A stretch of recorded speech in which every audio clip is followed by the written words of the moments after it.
Good afternoon, everyone. Welcome to Better Than Food Book Reviews. I'm your host, Clifford Lee Sargent. Great to see you as always. Hope you're doing well. Get that coffee. Delicious. Beautiful weather today.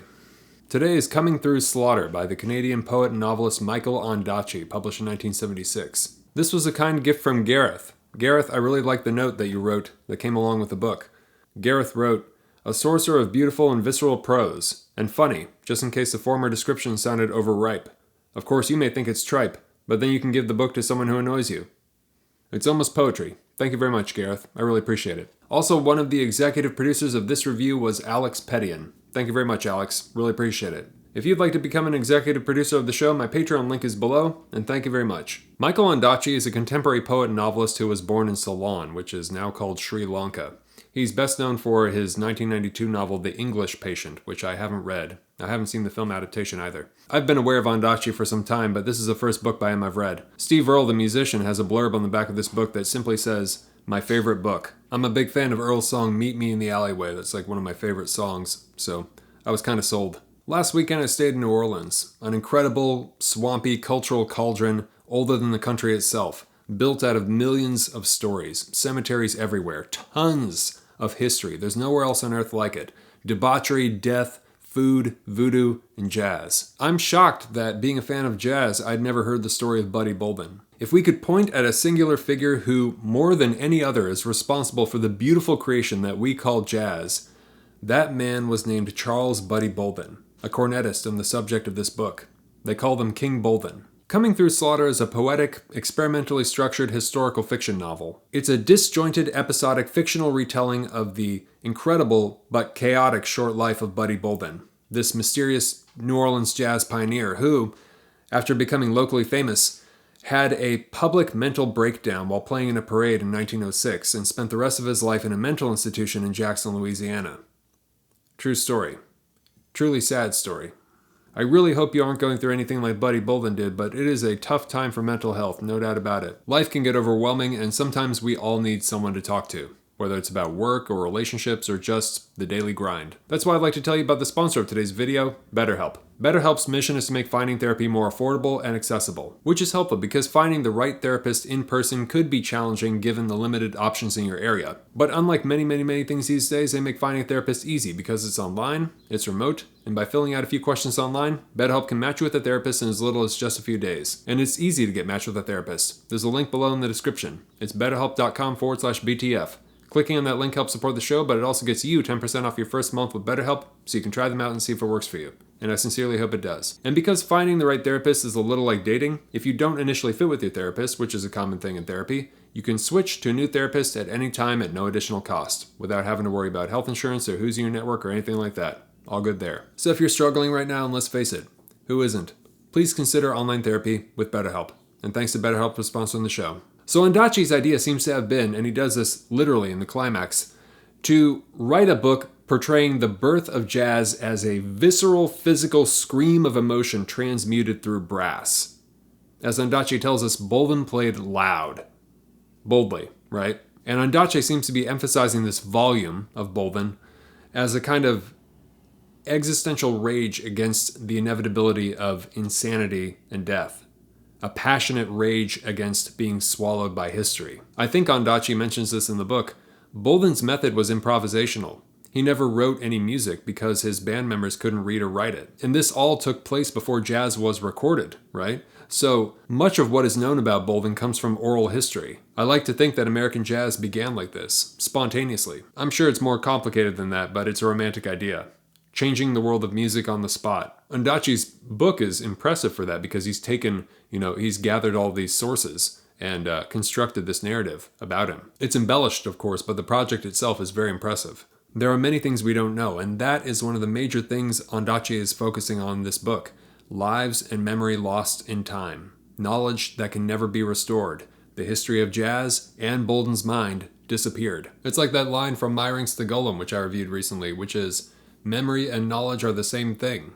If memory goes, it all goes." Slaughter is the name of a real small town in Louisiana, one of the towns Bolden passed through when he was being taken to the asylum, hence the title. The asylum is now called the Eastern Louisiana State Hospital, and I believe it is still there. about an hour and 15 minutes away from where I sit this very moment.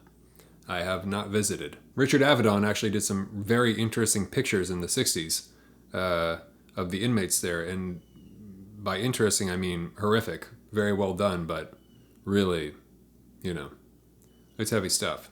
Ondaatje portrays Bolden as a manifestation of conflict and contradiction. Madness and genius, holy and unholy, the war of good and evil within one man. This is most clearly expressed when a viewer catches Buddy playing the cornet after he's been through the ringer, and he's mixing up the blues with funeral hymns. This is from that part in the book. It sounded like a battle between the good Lord and the devil. Something tells me to listen and see who wins. If Bolden stops on the hymn, the good Lord wins. If he stops on the blues, the devil wins. It's a nice passage. Live-action artistic innovation coming from pain. The unity of opposites. This is a very old philosophical idea stemming in the West from Heraclitus. It is the key to all great art, in my opinion, because somewhere in there it kind of reflects the state of things and the truth of reality and existence and life and whatever you want to call it. Somehow these two extremes function together and don't collapse in on each other and implode or something. The book comes in all kinds of odd forms, right? Repetition for emphasis, run-on lines, short sentences, lack of punctuation, poetry. It seems to come in fits and starts, lots of white space, and then full page packed to the brim. On the whole, it's clever, but disorienting, right? It's kind of a whirlwind. Sometimes it's as though Ondaatje is mimicking the style of Bolden's music through the rhythm of his writing. Sometimes the novel presents itself as a mystery, with Bolden's old friend, a detective named Webb, trying to locate him after Bolden walks away from it all at one point. It's all in service of painting a semi-fictional portrait with very few historical details. Ondaatje clearly expresses that he identified with Bolden to some degree. I think a lot of us do that exercise. Like, imagine what people from history we admire would have been like. Ondaatje turned it into a novel.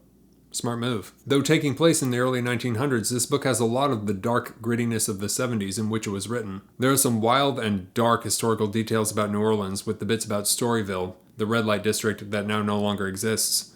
That's where Bolden played. The story behind the Gypsy Foot prostitutes was particularly horrifying, and unfortunately believable. One of the characters in the book is a reclusive photographer Bolden befriends named E.J. Belloc. Real person, but in reality they didn't know each other. Belloc made these beautiful portraits of Storyville prostitutes. You can see them online. He was also a ship photographer, like he'd photograph ships. Ondaatje seemingly exaggerates Belloc's disabilities and dramatizes his fate, like really dramatizes it. He kind of comes off as the Elephant Man, but a perv in the book. It's kind of weird. It's not a very kind portrayal. I'm not sure why he did that, but I was glad to learn about him. He's an interesting character. So as cool as the premise is, I wasn't crazy about the book. Every passage has a kind of affected, portentous gravity.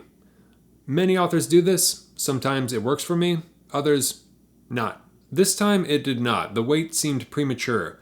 I wasn't invested enough. Something always felt thin. Overly crafted. Odd thing to say considering the perfection writers strive for, I know, but something about it had a kind of MFA grad student quality, style over substance, that kind of thing. The book felt too fast. There's no time to get an idea of Buddy Bolden before you're meant to feel things about him. It's more of a poetic suggestion with a lot of flair than it is a moving portrait. I never really cared emotionally about any of the characters. This is because of the brevity and the fragmentary perspective-shifting nature of the book, which, don't get me wrong, is very cool, and I feel a totally interesting and viable manner in which to write a novel, but I think it's a double-edged sword, right? I could rarely feel the story. I admired how Ondaatje was able to communicate the violent sexual physicality of jazz through a completely surreal passage in the book, the climax, no pun intended, wherein Bolden is playing in the band in the street right before he loses his mind, and he begins a dialogue between his playing and a female dancer. That is an excellent passage. The entire book seems to have been written for that one scene. It's a conflagration of obsession, musical and sexual, leading to such an intensity that it's as if the act itself is what drives him mad and starts the genre at the same time. Like, this is the birth of jazz. It's an orgasmic, religious sacrifice, a kind of suicide that is simultaneously an act of creation. And Bolden and the world will never be the same. And that's impressive. That was an impressive passage. When jazz hits you in a certain place, it's not so different from rock and roll. It's unconscious. It's not thinking. I think it's meant to be felt far more than conceptually understood. Of all the musical genres, jazz, to me, is the most mysterious and complex. That final scene captures that spirit, past all thought, Life in all its burning energy pushed as far as it can go. And I do think that Ondaatje stuck the landing. With the last 4 words of the book, he shows us the grim, depressing truth about life. I'll let you find out what they are. I won't spoil it. He's telling us that you can change the whole world by pioneering a new genre of music and still die insane and alone in a mental hospital. And of course, those last 4 words aren't just for Bolden, they're for all of us. This is as good as it gets, essentially. We're all going to the same place. Whether you believe it's only a stop on the streetcar named Desire or the final destination. No guarantees. Might as well make the most of it. Better than food-ish. 3.5 out of 5 coffees. There was some good stuff. I lightly recommend it. That ending was pushing it towards a 4, but yeah, it wasn't my favorite to read. So who should read it? Anyone who wants to know about the origins of jazz and enjoys experimental literature. Check it out, for sure. And that's all I've got. If you'd like to help me keep the pages turning, you can support the show via the Patreon link below. And thank you very much to all my patrons. I really appreciate it. Alright, have a good one, y'all. Always remember, die reading.